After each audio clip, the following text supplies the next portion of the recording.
All right, what is up? We're back. Advent of Code, day 13. We're getting started here. While I'm talking here, I'm just setting up the generator template for day 13. Lucky number day 13. So, yeah, I hope you've had a good weekend. It's for those who are watching live, it's like late-ish Sunday night, and I just lost track of where the stream is. Oh, here it is. Hopefully it's going here. Yeah, cool. So, had a eventful Sunday, I guess. Did some stuff. Didn't get around to working on this till kind of late. So here we are, and let's go over and get underway. So I've kind of done a few things, but not everything. Wow, I'm timing out PyCharm by right-clicking on the folder. That's pretty sad. Okay, so these are here. Let's open them up.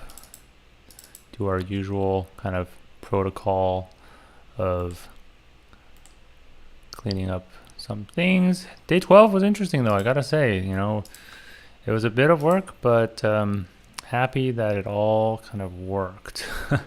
Didn't have too many kind of problems to trip over, but yeah, fingers crossed for day 13. So let's go back to the calendar. Day 13 here. Look at this picture. Very, very cool. Still no idea what this is going to hold, but let's go in here and start our stopwatch. Stopwatch. Oh, you guys, you can do this. You can remove the suggestions there. Stopwatch. So then you don't have to constantly accidentally search for stop with an extra P. So we have this ferry. It can make it to a safe nearby port, won't get further. When you call to book another ship, you discover that no ships embark from that port to your vacation island. So we went to the wrong layover island. You'll need to get from the port to the nearest airport. Okay, back on the plane.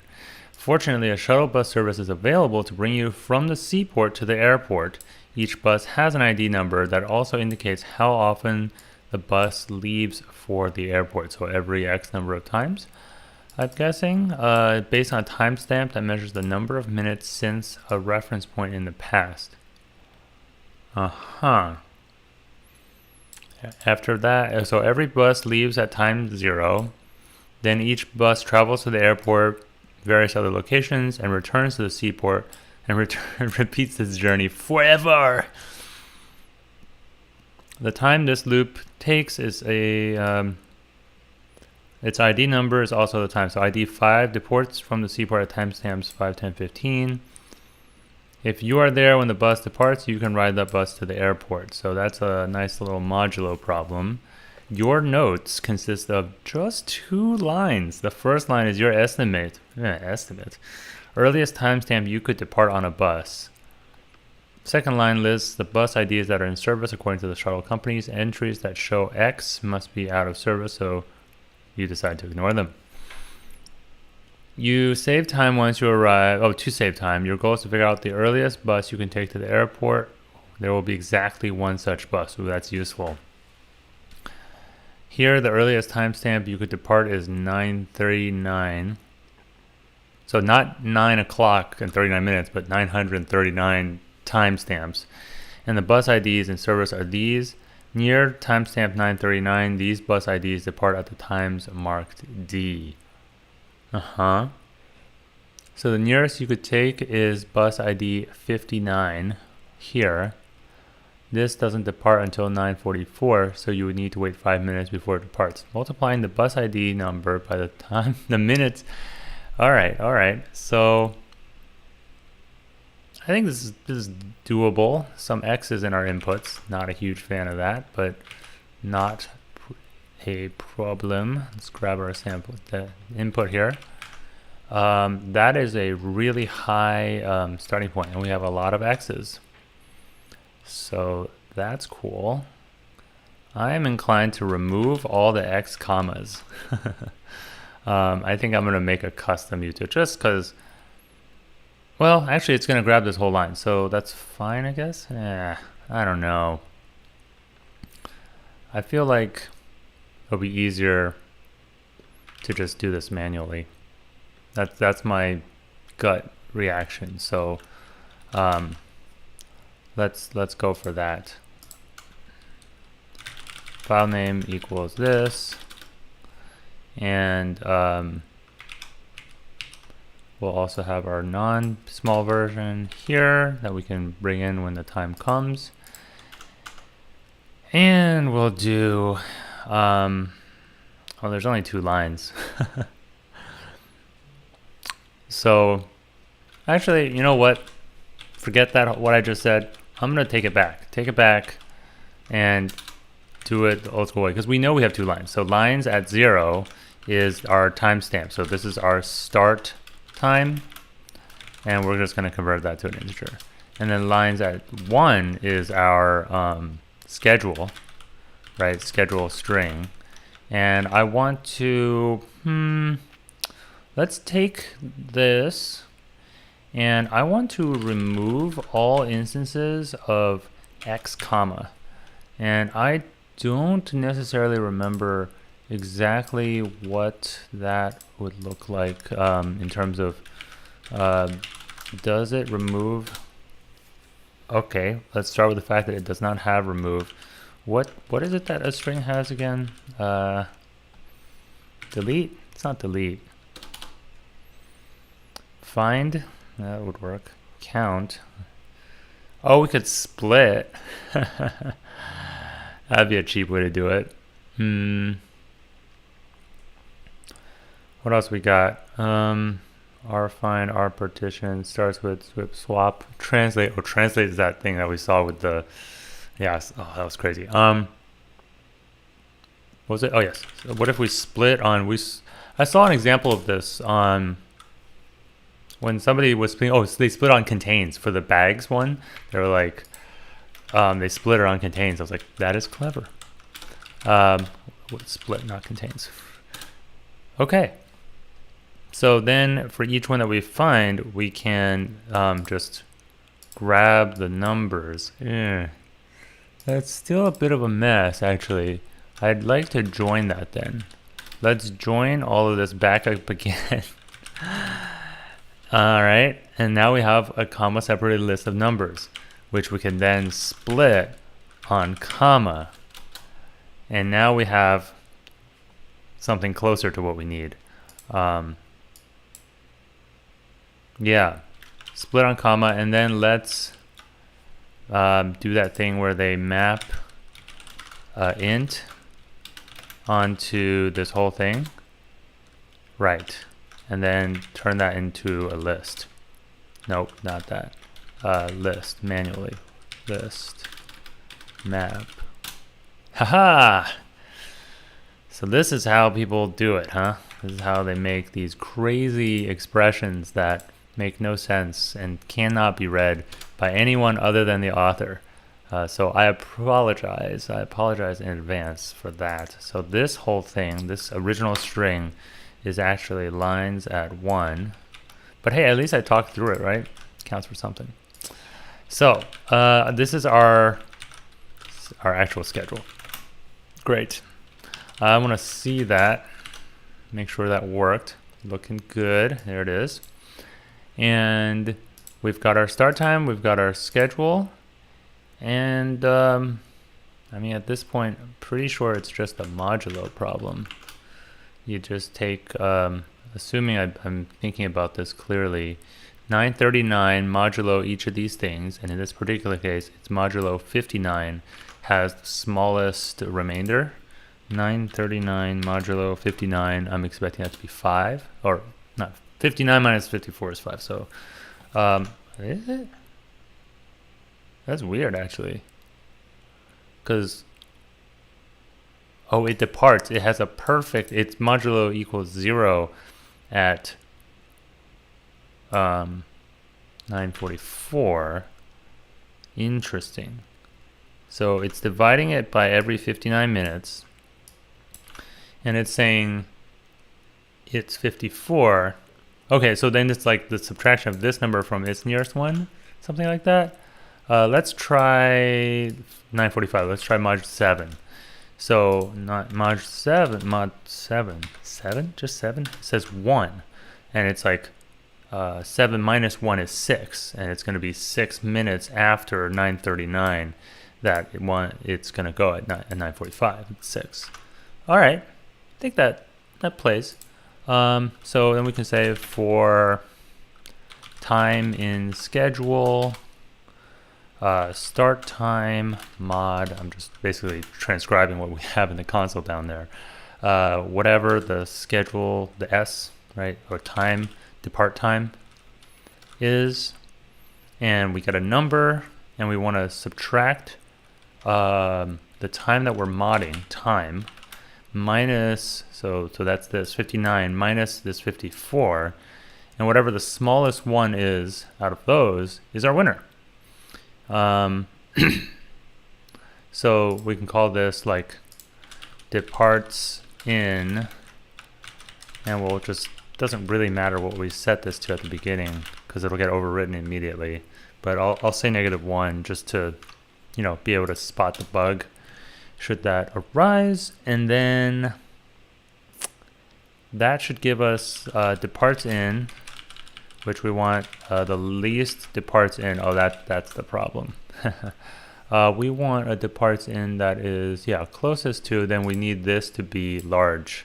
What do they do? Float inf. And that'll give us our biggest number. What is the ID of the earliest bus you can take to the airport multiplied by the number of minutes you'll need? So we need the bus ID as well. Oh, snap. So this min function won't actually work. Blast. All right. So let's say if, well, let's say, departs, new departs in, what's that?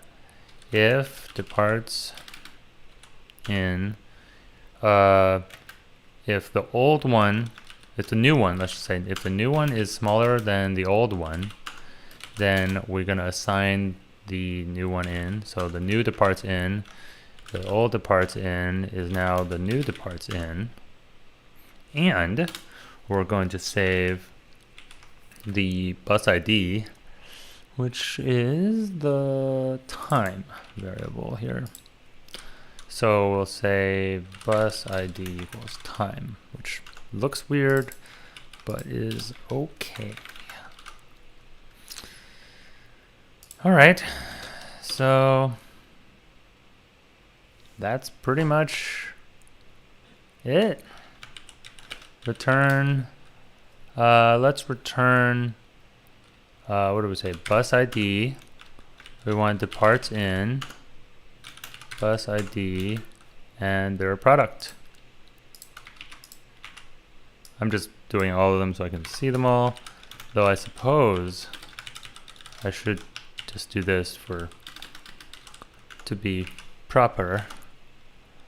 559, 295, 295. All right, let's switch out the inputs and hope this runs, and we get 333. Huh. And the only reason I'm suspicious is that this is a very large number, but I guess it doesn't matter, we're just moduloing anyway. Hooray! So that's 12 minutes in. Pretty solid. Good day, good day. And like, this wasn't terribly complex to begin with, so I'm expecting there to be something crazy now.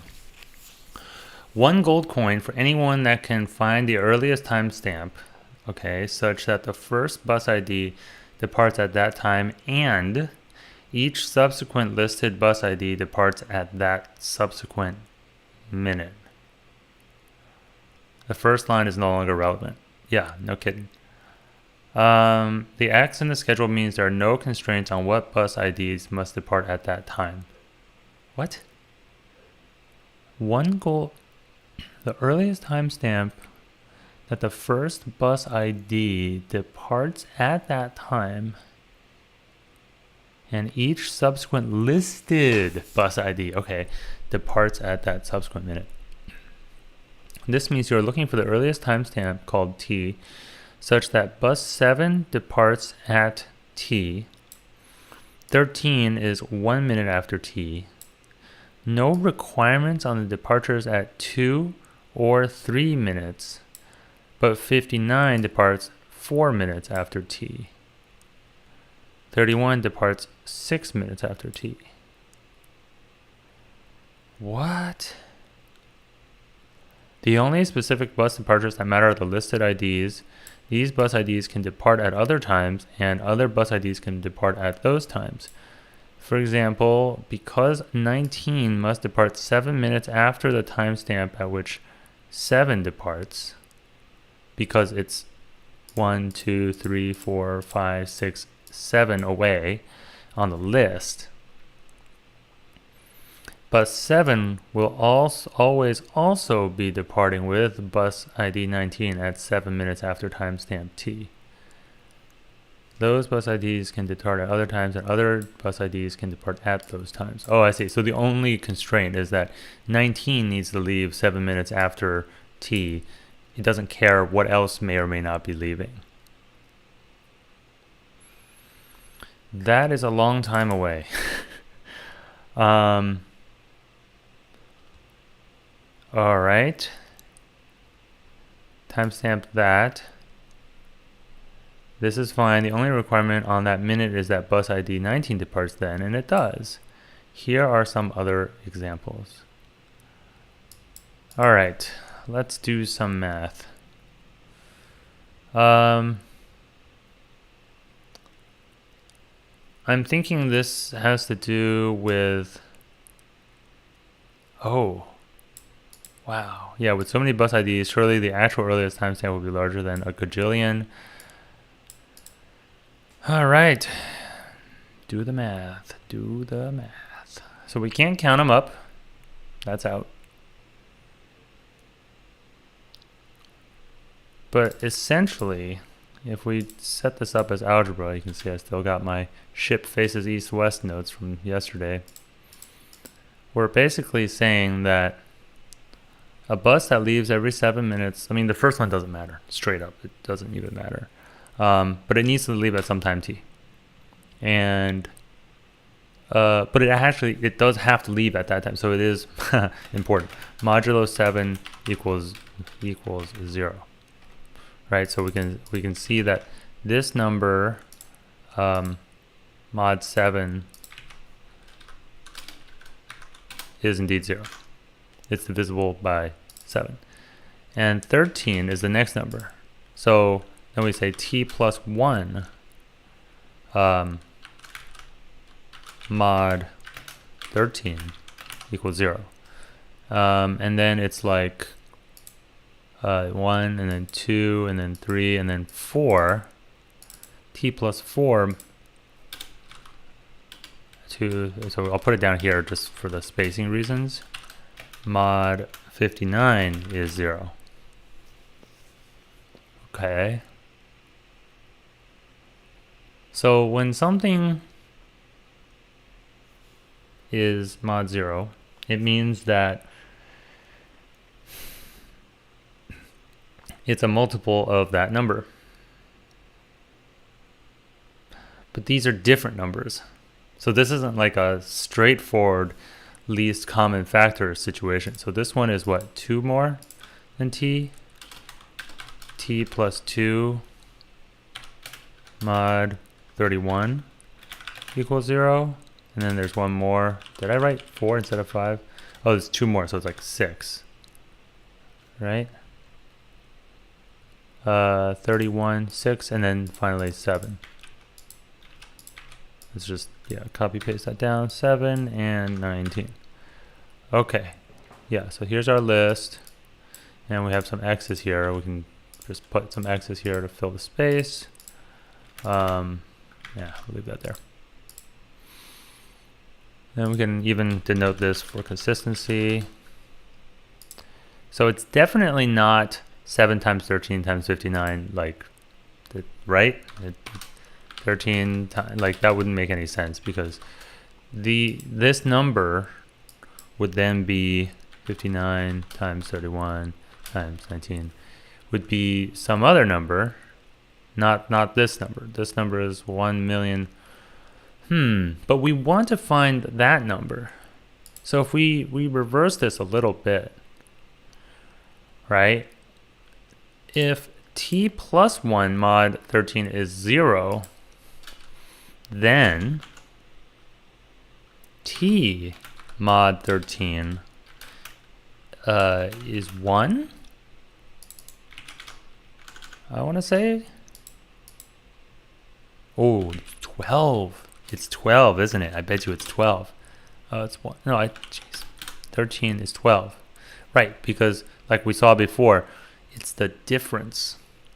Right, this 1 is the difference between, because it rolls around. Like the next number that's divisible by 13, like the number before it here, the d that came before it is like up there. 13 numbers prior to it, so the remainder coming down this list here is there's 12 values. And so with this one, so it equals 1, but more specifically it equals 13 minus 1. And so here t mod 59 is 59 minus 4, aka 55. Sorry, 5. 55? 55. And we can verify that pretty easily by doing this mod 59 and seeing that it is 55. So if we say t is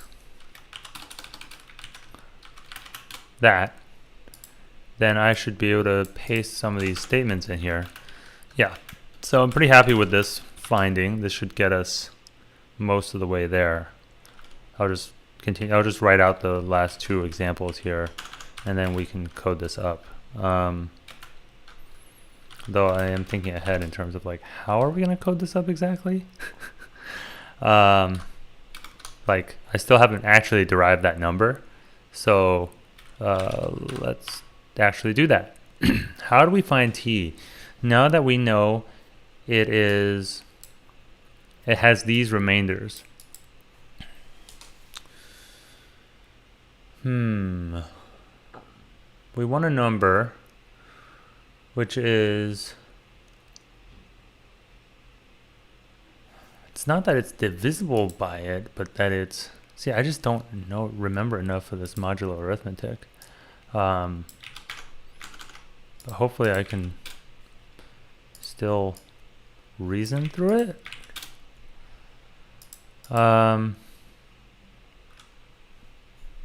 Because what do we know here? We know the bus IDs. We know these 31s and 59s. And we know these offsets, actually. We know these offsets as well based on the input data. Yeah. Yeah. And so I want to know, well, do we find all of these numbers along the way? Like it's sort of a least common factor, greatest common factor, least common multiple situation. And the prime factorization of this, right, is like, well, let's see it. Divided by 7 is this. Does this divide by, what's the next number, 13? No. But does it divide, does this minus 12? Does that divide by 13? No. What about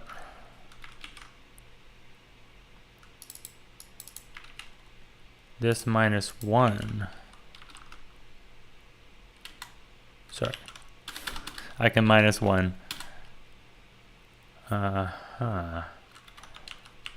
What if I just modulo 13? We're 11 off? 152, 683. I was hoping the solution would be in some form of like 7 times and like 13 plus 1 times 59 plus 4, you know, that sort of thing. All right, let's do the prime factorization of this. So I'm not looking up programming ideas. I'm just using a calculator to help understand the numbers. So forgive me, folks. That is a crazy prime factorization. 61 times 2,503. That is a prime number, not a small one at that.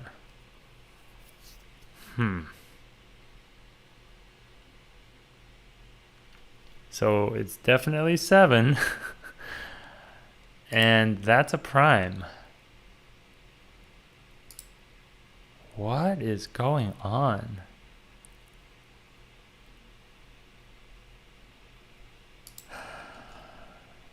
And this other number, right? This number, the one right after it, of course it divides by 13. But like, how does that factor out? Divides by 13 and a bunch of other stuff, none of which are related to this problem. Oh boy. I mean, we really can't count to this. So we need some way to shortcut. But it does seem like we are sort of counting to it in the sense that we're not just, like, it's not just straight math like the first part was. I think. I'm not 100% convinced yet. But like, hey, Sandeep, does Python not have a filter method? No, it does. Oh, for what I did there, yeah. No, filter would have been good when I was working on those inputs. Thank you. Filter would have been a good way to deal with that instead of this mess. I just saw someone using map earlier and thought that was kind of fun, and the split and stuff. But in terms of these numbers, gosh, it's a real head scratcher. So how big is this number? I mean, this is a really big number. Yeah, I mean, like when you have these. All right, let's try this smaller example because it's smaller. 17, 13, 19.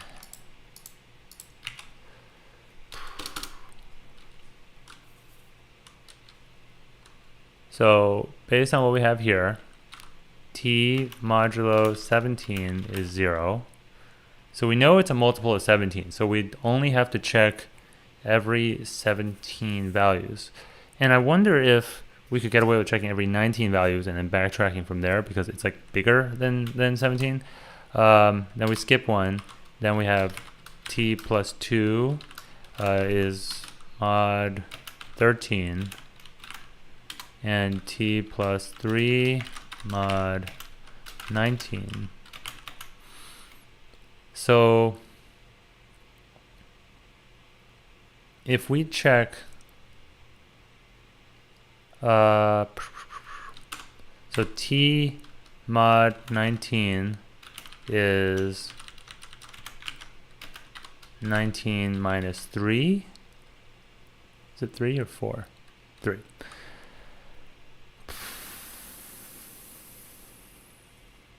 So we can check every 19 values and then offset by 3. So it's like not literally every 19 values, it's every 19 values offset by 3. Right? Starting from 17? No, they all start at 0. Oh, that's interesting. True, too, yeah. So they all start at 0, right. And then we want numbers for t equals to 3. Yeah, so we just jump every 19 and then minus 3. So we can almost do like -3 plus 19, aka 16, and then just go from there. Yeah. And then at some point, it will be the same. I think it's time to break out the notebook again. So if we start at 16, aka 19 minus 3, and then we jump every 19 every time. And as we do that, we can check its surroundings too. I'm trying to make bigger jumps, right? I want to not just jump every 19. Can we get away with jumping even further? Because we know it needs to be one off with 13, for example. So to check 19, or to check 16, so let me write out this part explicitly. T mod, this feels like it's going in the right direction. 13 minus 2, which is 11. Let's write these out.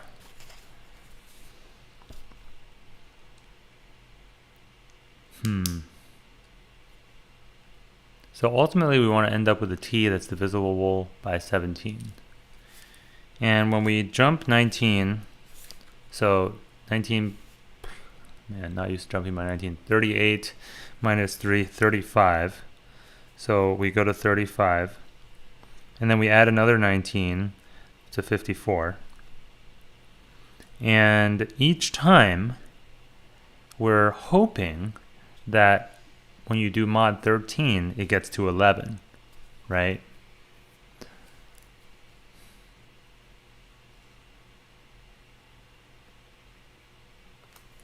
What? I'm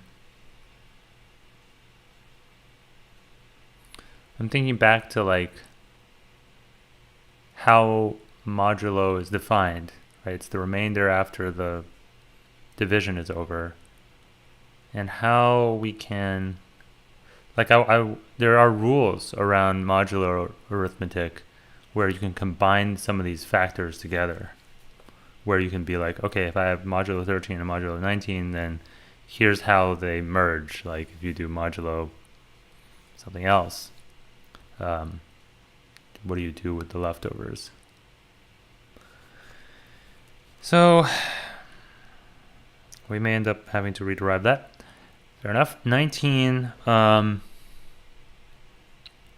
19, we actually want the number to not be actually divisible by 19. We want the number minus 3 to be divisible by 19. Well, the number plus 3 divisible by 19, which is the case here. And so so these are t's that I'm trialing. 16 is a trial of t. And so then I try to do 54 minus 2 mod 13. Is that equal to 0? Question mark, right? Is the piece of math we're doing. And so if we just had two numbers and we wanted to see, okay, let's break it down to an even simpler case. If we just had two numbers, 13 and 19, and I wanted to know when the two of them are together, right? That's just 13 times 19, that's 247. But if I wanted to know what number they are one off from each other,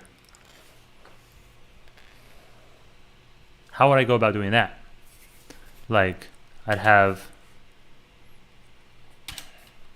this, wonky bus schedule thing, right?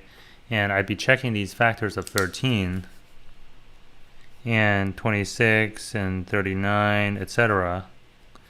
And so the bus would depart on all those numbers, and then the 19s would depart, in between. All right. So let's go to our advent of code scratch and add one for day 13. And we have all these numbers on the side already, but I think we need to drag a new set of numbers out, starting from 0. And I promise this is not advent of Google Spreadsheets. And so we have our 0, and then we can say like 13 departs here, 19 departs here. It is interesting that these are they all prime? Like, that is curious, no? These appear to be very prime. 467 and 443 are the only ones that I'm not sure about. But the fact that they're prime is most intriguing and noteworthy. I'm assuming that's just to make it hard, like make sure you end up with a big number. To have primes line up in this manner is non-trivial.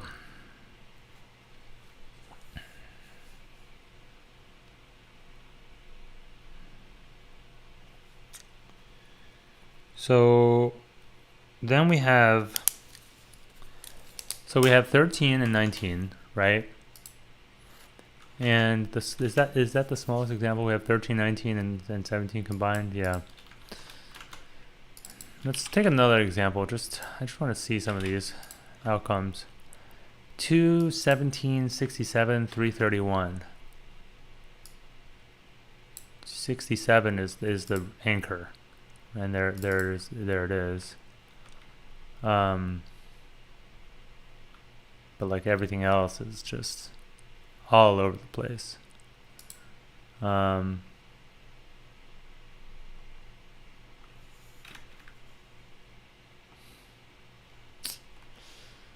It's rough. So let's try this thing here. If is modulo mod, yeah, okay. If mod that dividend mod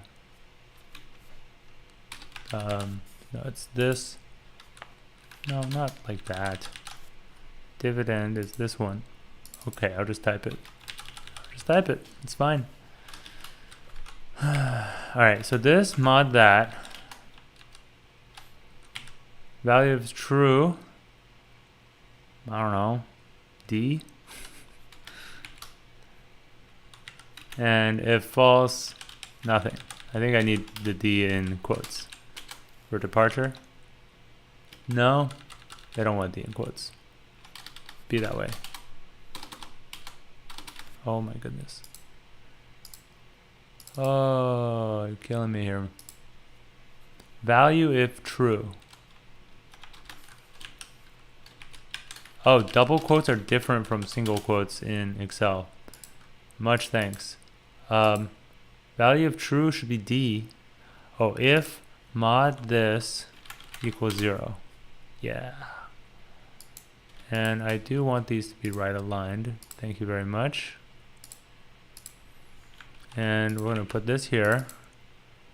If this is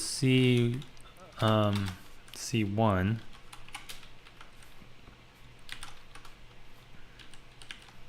yeah, and this is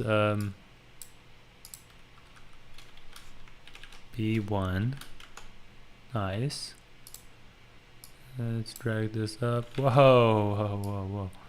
B1. This all look right? Nope. What just happened?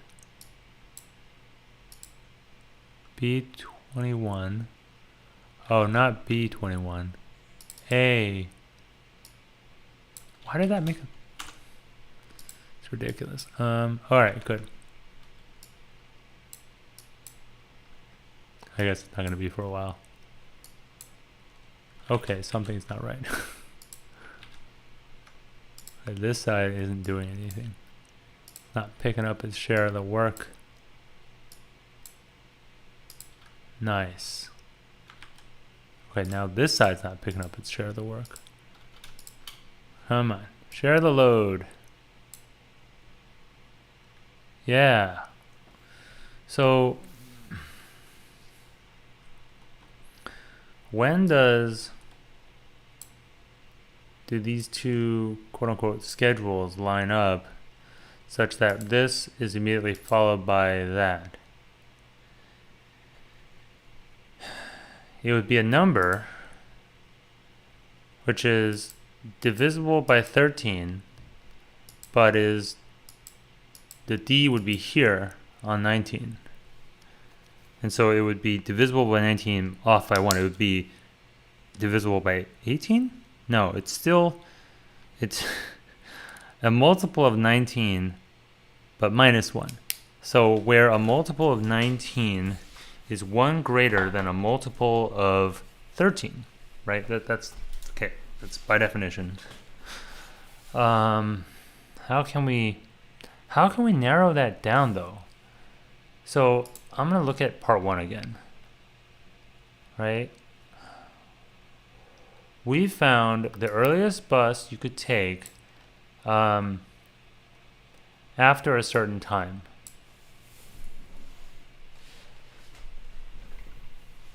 Amongst a bunch of choices.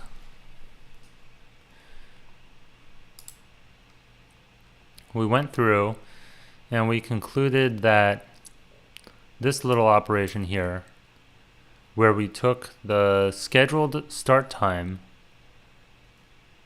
and found where it was relative to another number. So that means given a number, we can easily find when the next departure of another bus would be. So like let's say our number instead of 939, right, was 938, where D is. And we needed to find when the next, maybe 59 came after 7. And so it's like we need to find the next departure of D. Yeah, I mean, we can find the next departure, but that's not what we want. We want the next departure to be a specific time, modulo, et cetera, et cetera.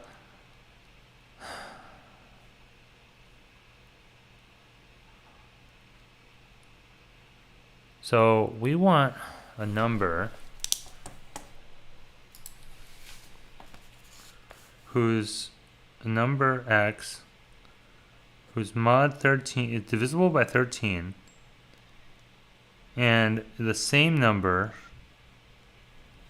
is when divided by 19 has a remainder of 18.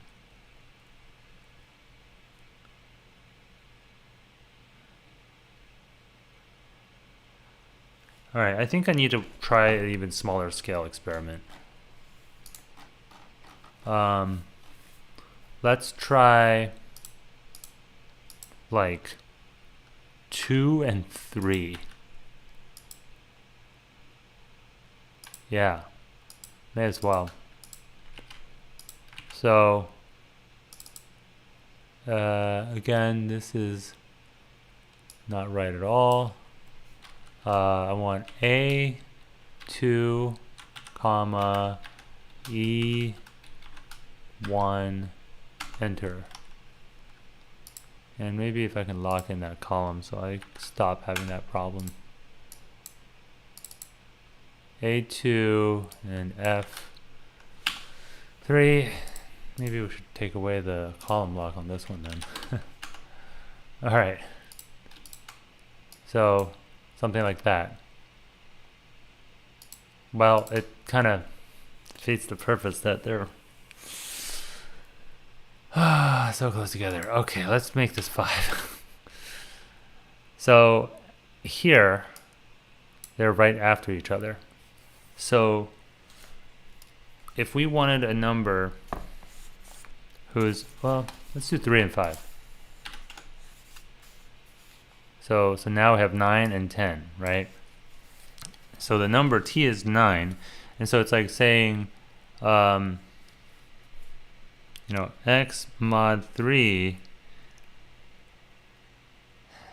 is 0. And that same x, well, it would be x plus 1 mod 5 is 0. Or we could express it as x mod 5 is 4. Like, I feel like this is coming down to an algebra problem, but don't know how to solve it.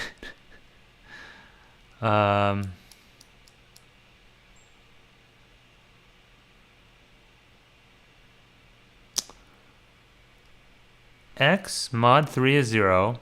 X plus 1 mod 5 is also 0. Can we multiply them together somehow?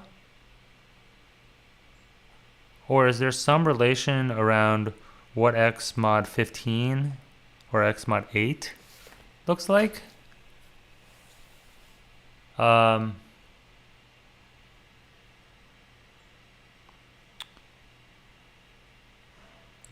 if we can... What is x mod 15 in this case? If x is 9. 9 mod 15 is just 9 itself. And that number, does that mean anything to us? I don't think so.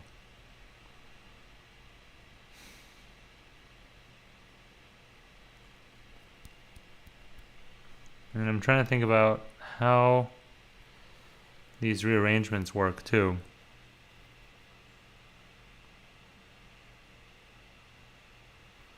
Like to say that this number divided by 3 divides by 3, and that this number plus 1 divides by 5, it doesn't really tell us anything about how the number that divided by 3 is. You know,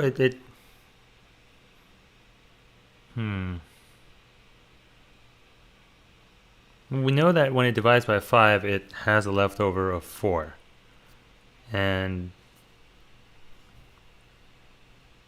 that's kind of meaningful, I guess.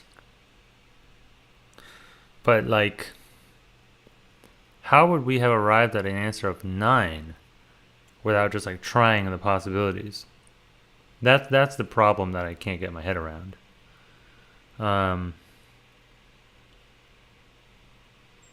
Because, like, x mod 5 is 4. Okay. You know, like, that's fine. But it doesn't, like, tell us anything about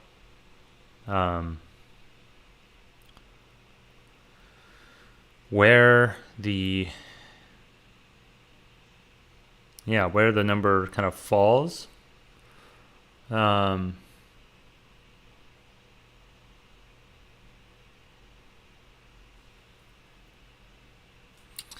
thing I will notice, though, pay attention here, is that 15 is where it all lines up perfectly. And I don't know if that's a coincidence or not, essentially. It's interesting, kind of, that when we look at this example, 17 times 13 times 19 is 4,199, which is not a whole lot larger than this. And I did notice that in the earlier example here, when we had 7, 13, 59, 31, 19, this answer, while not tiny, what is it, 3 million, is okay versus 1 million. I mean, it's still, it is technically strictly larger than the offset version. And since we have a bunch of primes, can I postulate that this is always true? I mean, look at these two. Okay, this is fascinating because this introduces something here. We've offset it by one additional one, right? Like we have this x here, and so like it changes everything off by one. And what is the difference then between this and this? And look at this. When we have the x here, you get a much larger number, 1.2 million instead of 700,000. What's the difference here? This number. What does this number mean to us? Anything? 4767 times 8. Nope. But more to the point, 67 times 7 times 59 times 61 is 1.6 million. Oh, that's problematic. Oh, no, it's okay. 1.6, it's still bigger. It's still bigger than 1.2. And we'll do one final example here with this one, because hopefully this will either set me back to square one or at least give us a starting point. My hope, wow, that's a big number. I'm gonna have to count the numbers out. My hope is that we can search backwards. Yes. Ooh, but this is honestly further away from it than this. You know, like it's easier to just count from 0 to get there. And like, look at how big this is. What is that, 1.2 billion? But both of these numbers are divisible by whatever that first number was. So that part of it is interesting. Man, this is taking a second, huh? So if I go back to PyCharm and not subtract. So this does not divide into itself. What? But they both, oh, they have the same factors, but that doesn't mean they divide into each other, right? Sure. All right.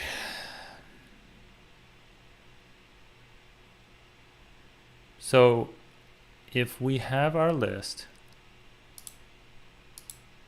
which might be worth visualizing with all these x's in the way, let's at least do that. Let's do this first step. Lines at 2, 1, whew.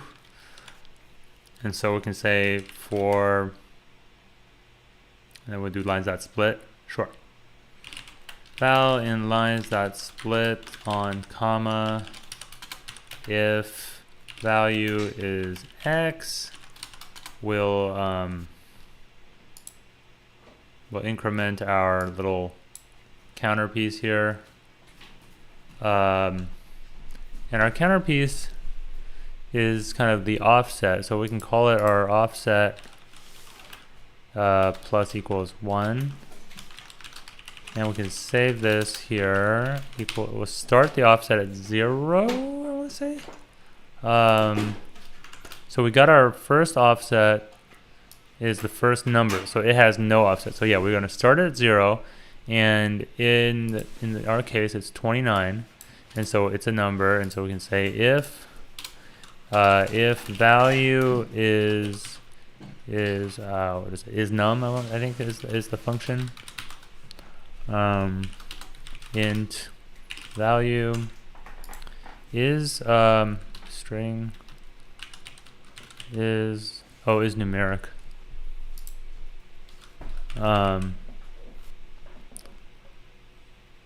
So let's see what we got here. Int value, so we have an offset, and I guess at this point we don't care. We'll just no, I'm not gonna save the value. Let's just say int val. What did we call it up here? Bus schedule? Yeah. So we can say bus ID, but it really doesn't matter. It really should probably be more to do with schedules. But like, then we have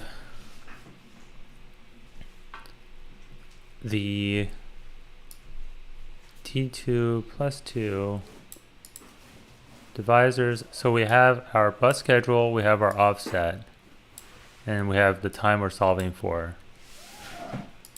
All right. So let's print each of these things. So we have a bunch of pairs, a list of schedules and offsets. So let's call this something like that. And what we can say is schedule.append this tuple of the bus ID and its corresponding offset. And we need to remember to increase the offset by 1 always. So really, this line does not matter. If it's an X, we skip it. But we still increase the offset. So this works. I am pretty okay with that outcome. And we want to, let's show my schedule. So this is our schedule. And I see our offset is wrong. So that's cool. 1, 2, 3, 4, 5, 6, 7, 8. What? 7, 13, 13, 13. Okay, yep.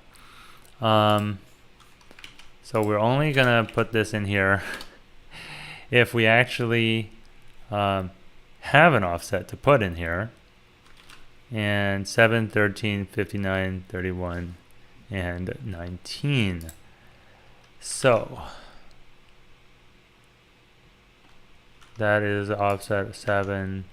This offset 7, 6, 4, 0, 1, 4, 0, 1. Okay. So we have these numbers. And so in theory, if we search backwards from their product, so let's do a quick product here. For some reason I couldn't get the math.prod thing to work in the past, so I'm just being lazy and doing this. For, what is this? Bus offset in schedule bus ID, let's just call it bus ID, product star equal to bus ID. So let's actually rename this. We can call this our max sync. This is where it syncs, right? This is the where everything factors up and everything lines up and all the stars align magically. And so we have our max value, and then we're going to start searching backwards, right? So we can say while, and so we'll set our t equal to max sync, while t greater than, what should we make it greater than? Some reasonable but not like huge number. We'll just say 0 for now. We're gonna subtract t minus the first bus ID.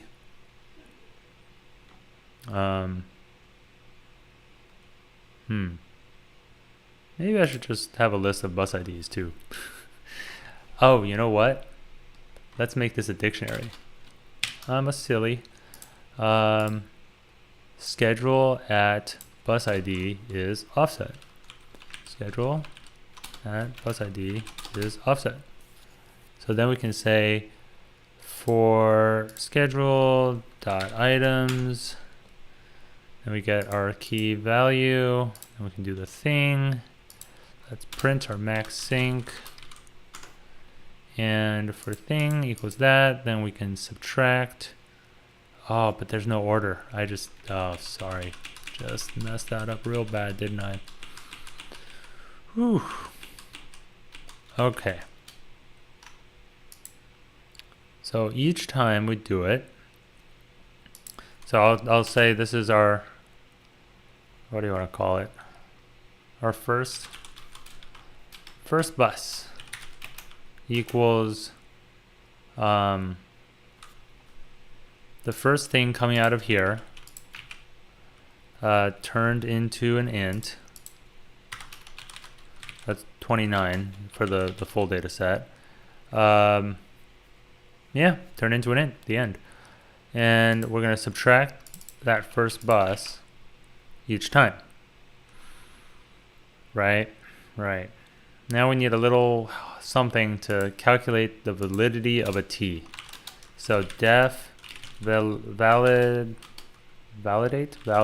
a time based on our little schedule.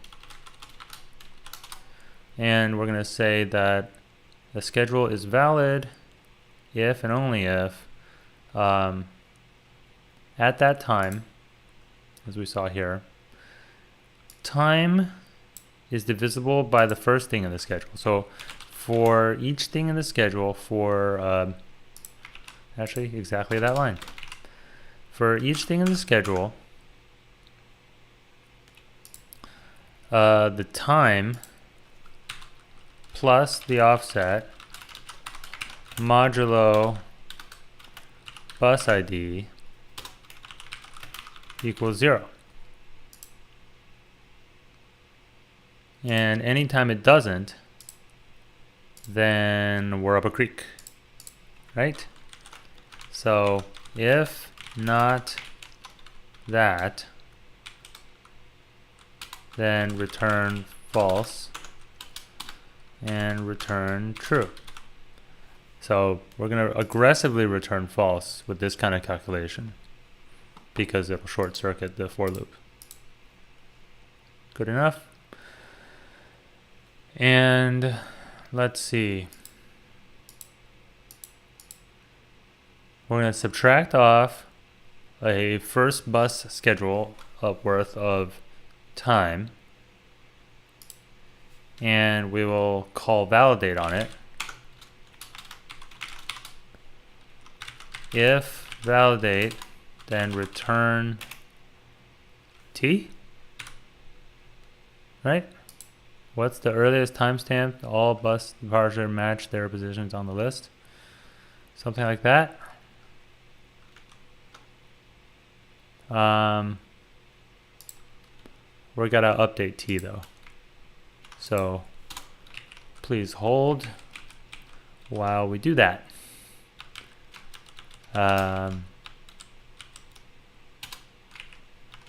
T minus equals first bus. So we validate each time, and we're going to change it each time and run it. So what do we get? We got an error. I was sloppy here apparently, and I didn't grab the first element out of this list. And I'm missing an argument, the schedule, the all important schedule. You know, I really thought it might have just picked up the schedule from there, but no such luck. So it thinks it's this. It came back kind of fast, and more importantly, it came back kind of correct. Let's try some other data. All right, let's do this one. Well, this is exciting. Is it possible that I over-optimized this whole thing and like didn't need to be like spending all this time fretting about it when I could have just pseudo brute forced it a little bit, you know? Let's see, 754018. That's this one. 779210. Nice. Let's try this one. I'm worried that the runtimes are gonna get long. 1261476, and finally a big number, but it should be big hops. Ooh, it's taking a second. Oh, we've got it. Okay. This number, does that match? I know it's not the answer. I'm just typing it here so I can see it. All right. Well, as they say, You know what to do. Let's do our final big shebang. I want to print out the schedule though. Validate schedule. No, not that schedule. This schedule. Did I not? At some point, build out a schedule. I want to see the schedule for this thing. All right, here's our schedule and an answer. Okay, that was really kind of fast and scary. That's the same as this. Oh, right, because I didn't change the inputs. All right, a lot more numbers. And we got like big offsets here. And let's type a list of this numbers. I want to see what this multiplies to. 29 times 37 times 467 times 23 times 13 times 17 times 19. This is not bode well. 443 times 41.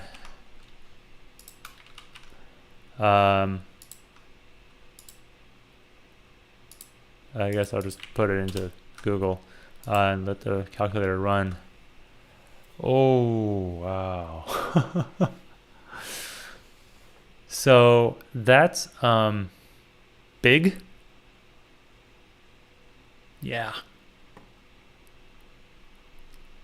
8.7 times 10 to the 14th. Ouch.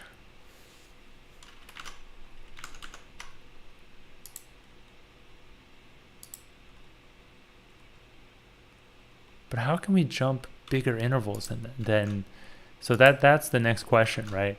Is how can we jump bigger than 29 at a time? You know, like, wouldn't it be nice if we could jump 467 at a time? Can we? Because that would speed it up by like 20x, which might be meaningful here.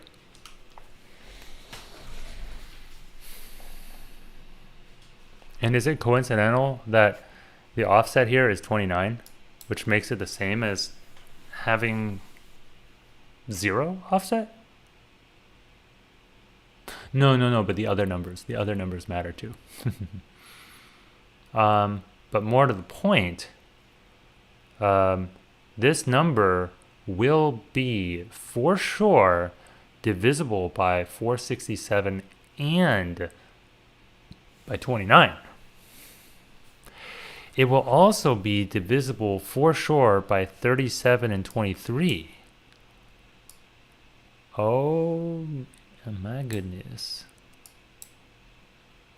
These are not primes, and 101 is not what I'm looking for.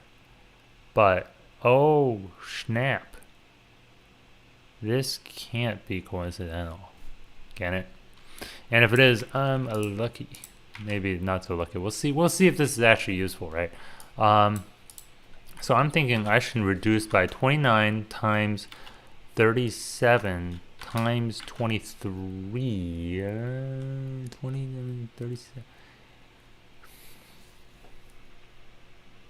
No, I can't actually. Can I? This only means that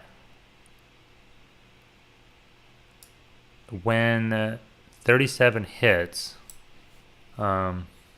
it'll be like, what does it mean for 37 to be offset by 23 and 23 to be offset by 37? It's not like they're actually on top of each other. I'm worried this is a red herring.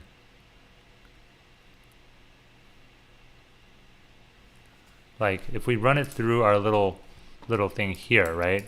Like, that means t plus 23 mod 37 is 0.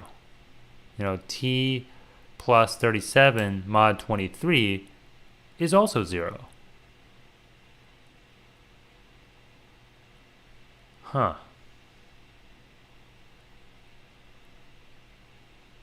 So if I write that out, t plus 23 mod 37. This is the second rule here, 37 comma 23, because I'm doing bus ID comma offset. Yeah, equals 0, and vice versa.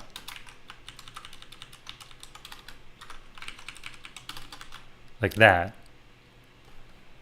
The fact that this is still running, it is still running, right? Python, yep, Python is still running. Is not great. I'm not like over the moon about that, if I'm being honest. 37.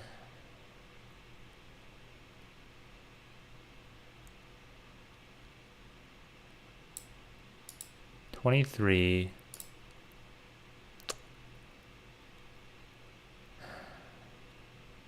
So that means whatever the number is, when we offset it by that much, it's divisible by the thing. But that says nothing about it being divisible by like both things, you know?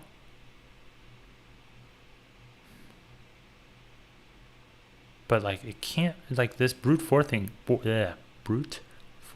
thing is just not happening right now. And I think I may have to give this some more thought. Like you look at this example with 3 and 5, and it's like here's the multiple, and we keep minus 3, like that all works. Let's take a look at these examples again. Oh yeah, so Brian, sorry I missed that chat. Brian, he was asking why that's the, I'm not 100% sure that it is the maximum value for the sync time is the problem. But, well, okay, I think I can explain it. Because they all leave together at times equals 0. So, like, and because they're all primes, from them all leaving at the beginning, right? And then they're all running these different cycles and they're slightly off from each other. The next time they all come together is their least common multiple, which in the case of a set of prime numbers is the product of all the numbers. So that's why like you've like kind of gone one full cycle, if that makes sense. Yeah, so that's why it's kind of not it's not possible for it to be any higher than it. The problem in our case is that the product of all the numbers is so large, and this number, you know, I don't know, like even you could take this number, you could divide it by like, you know, let's say we have a computer that can do, you know, 3 billion operations per second, right? A 3 gigahertz processor. 1, 2, 3, 1, 2, 3. So that's 3 million. 1, 2, 3, 3 billion. So this is now going to tell us how many seconds running at 3 billion operations per second it would take, right? Almost 300,000 seconds. So 60 seconds to a minute, 60 minutes to an hour, 81 hours. But there's a catch, right? Like we're not calculating every number. That's the thing. We're jumping down 29 at a time. So we could divide that by 29. Still 2.8 hours. So if we were able to confidently divide by a larger number, we'd be able to pull it off. Like if we're able to jump by more than just, in this case, you know, 7 at a time, or in the case of my input data, 29 at a time, we could do better.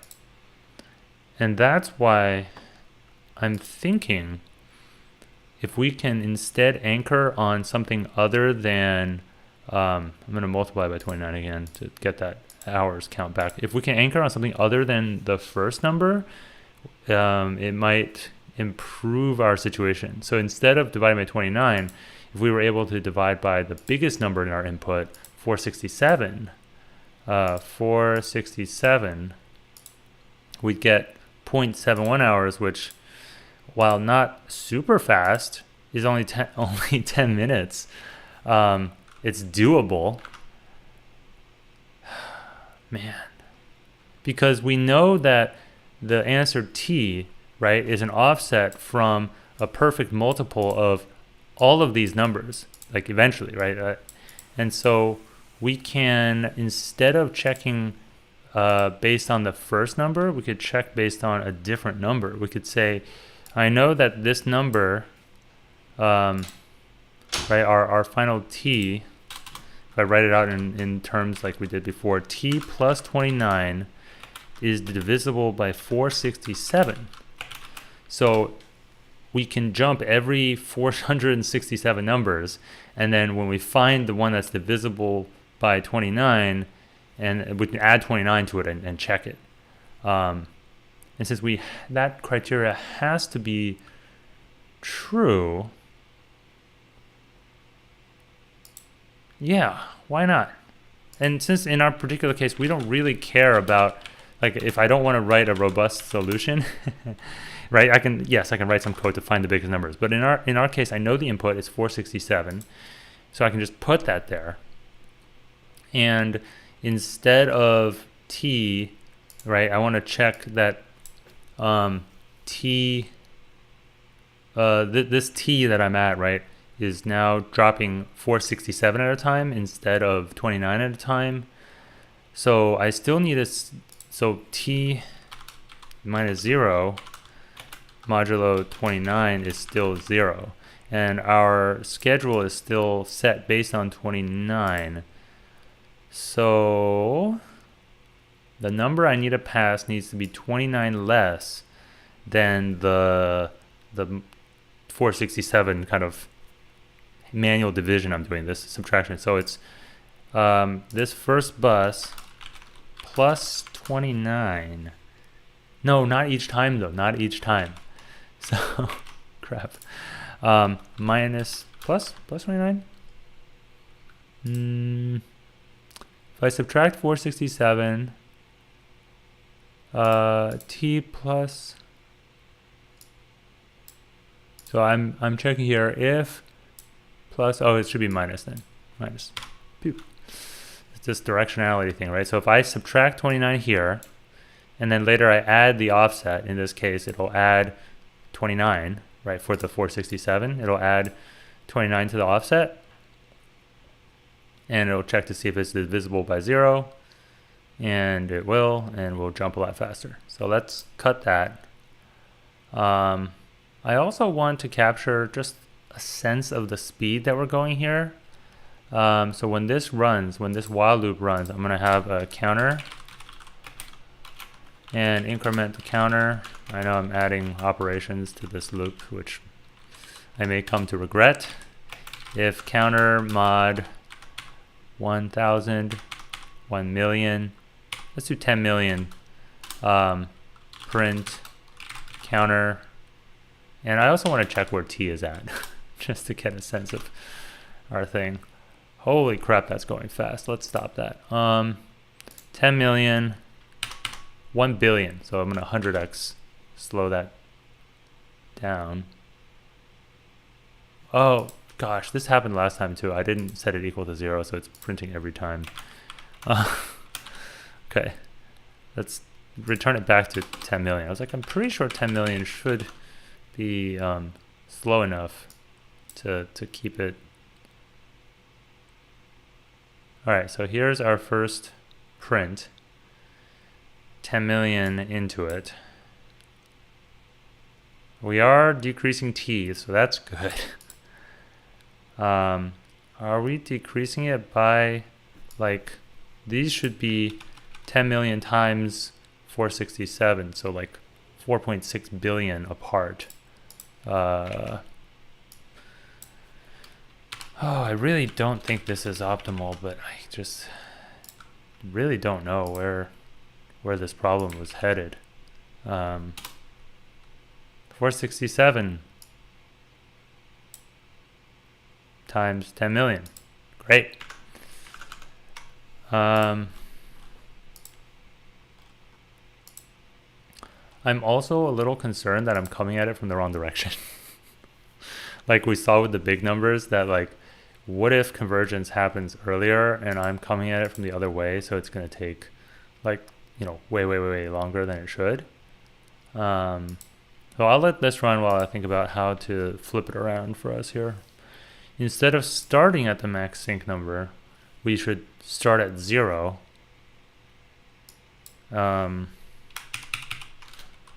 And while, I guess, just true. And then we'll say t equals 0. And we'll add the first bus instead of subtracting it. This still applies. Oh. What happened here? Yeah.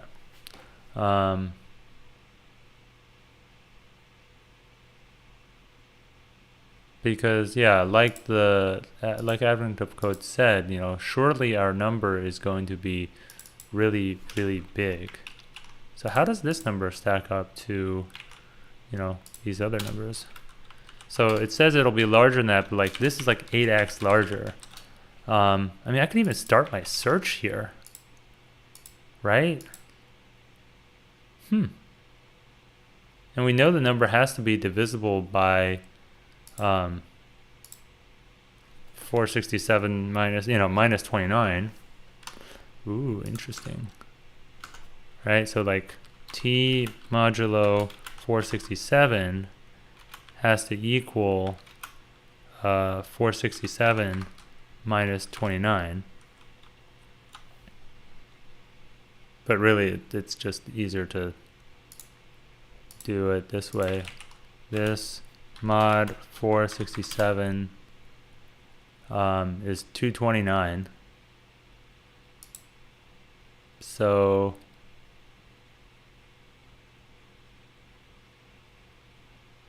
we should subtract 269 from 100 trillion. Oh God, that's a big number.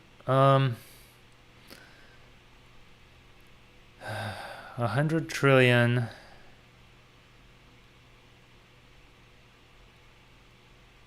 I mean, what's that look like for mod 29? It's 28.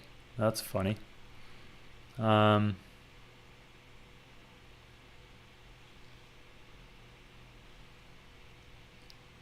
if we can find a number that's multiple of that, and then subtract 29 from it, and we can start there. Yeah. So subtract 296.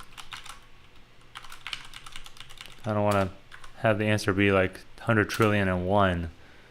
Okay, so that modulo works. And so the t we should start at is 29 less than that. So that when you add 29, it'll work. But we shouldn't be anchoring off of this. Oh, but we can, because it'll still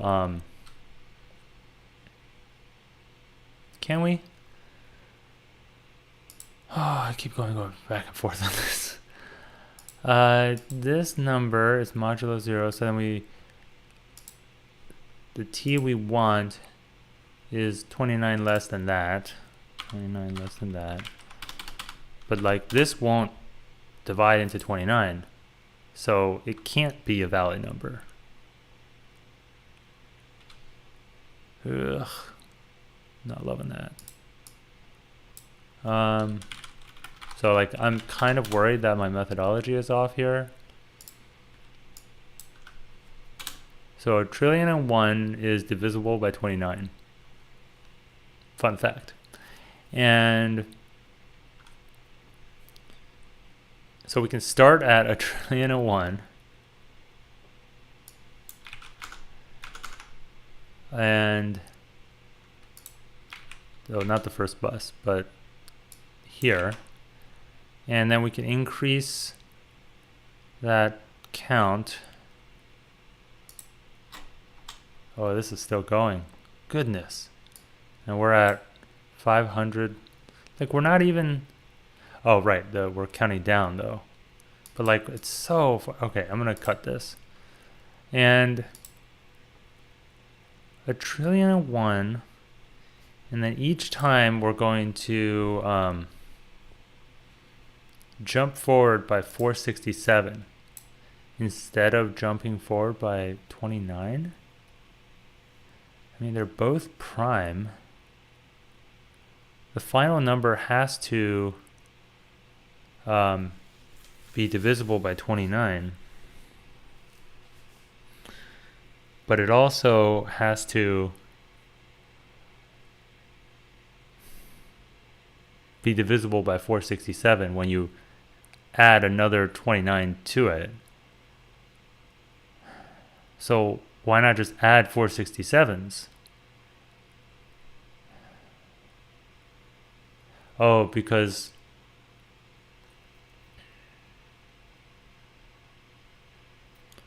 okay, let's not use the 2001 then. I remembered my old logic now. The errors of my ways.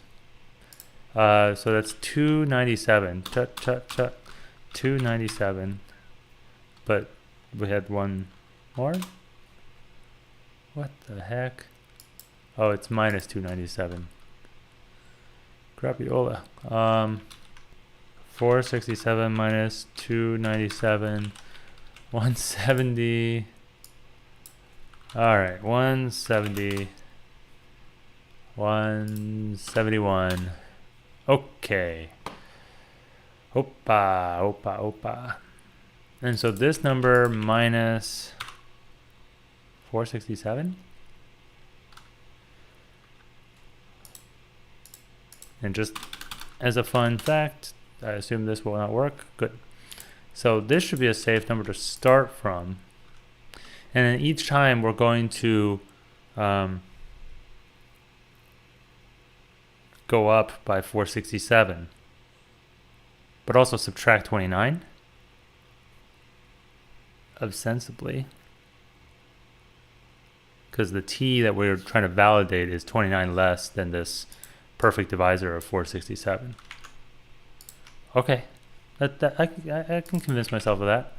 So the t we're trying to validate is 29 too big, so we roll it back by 29 each time. And run it that way. Let's see what we get.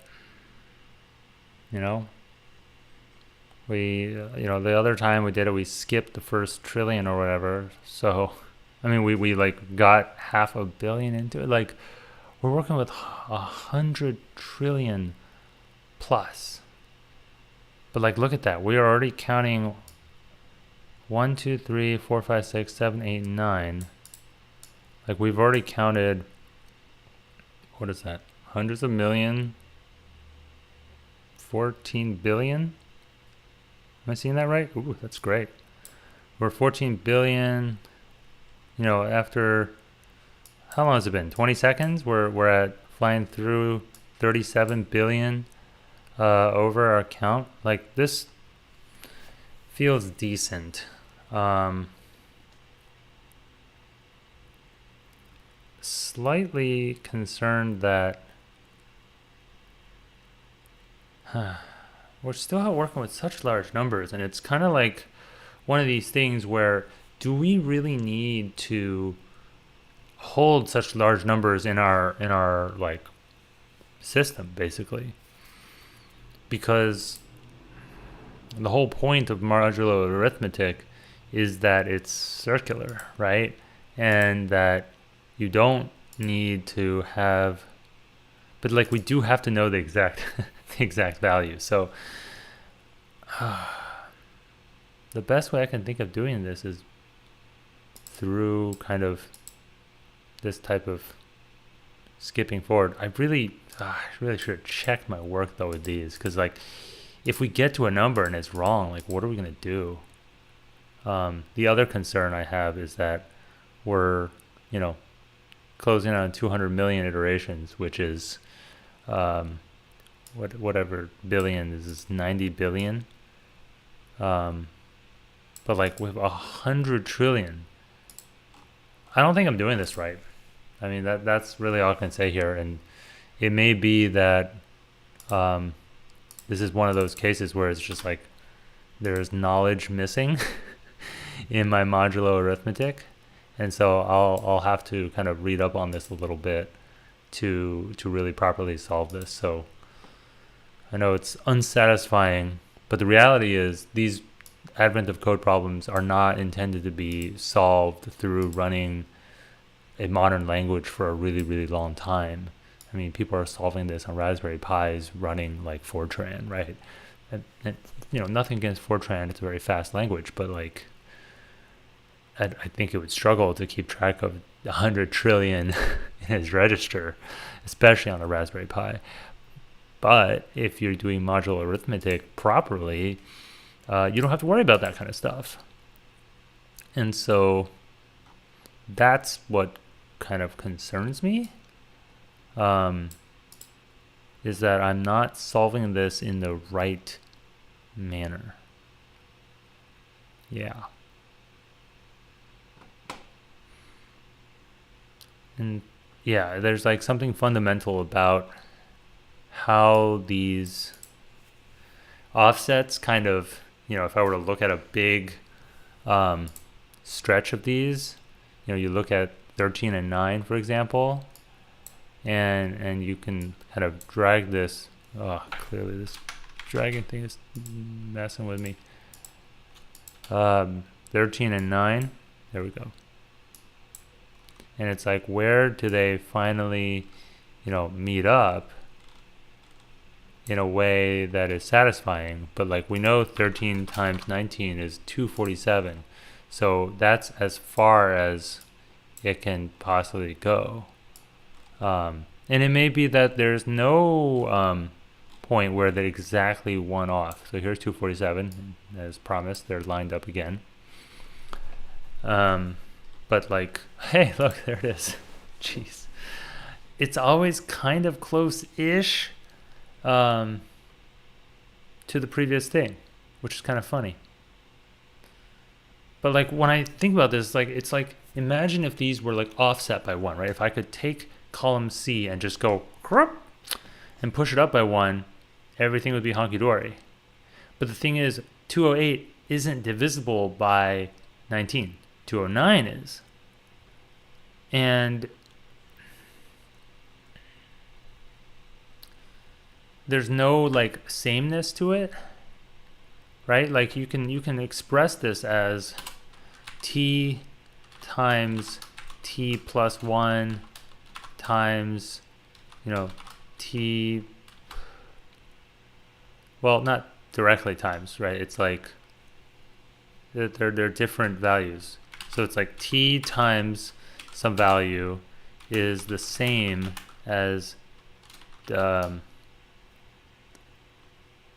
t, sorry, the first factor, right? So it's like here 13 times some factor is equal to 19 times some factor minus 1 is equal to, you know, like we saw in some of the other ones, the other examples up here, you know, 27 times some factor minus 3 or whatever it is. Well, this is interesting though. This is interesting. Maybe. Let's take the original example, the small example. Where's the small example? 17, 13. Okay, 17 was the other one. And so that was our anchor point actually. So it was 17 times some number. We don't particularly care what that number is. And 13 is 0, 1, 2. So 13 minus 2. And 19 minus 3 is 34, 17. 34, 17. And so we saw that 34, 17 divided by 17 is 207. Whereas, how do we solve for this? We can add 2 to 3417 and divide it by 13 and get 263.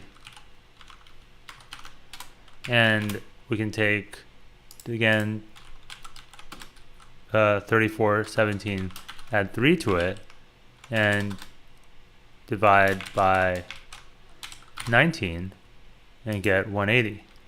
The problem is we don't have the number, right? And we don't need these numbers necessarily. Well, we just need one of them. Interesting. We just need one of them. And we know that these equations hold true.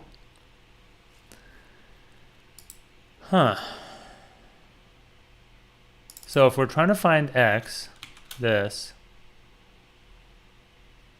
and we have this equality, it's just, from what we've seen of advent of code, it's just like very unlikely that there's a straight math solution. There's always some kind of algorithmic modulo fanciness in this case that is necessary.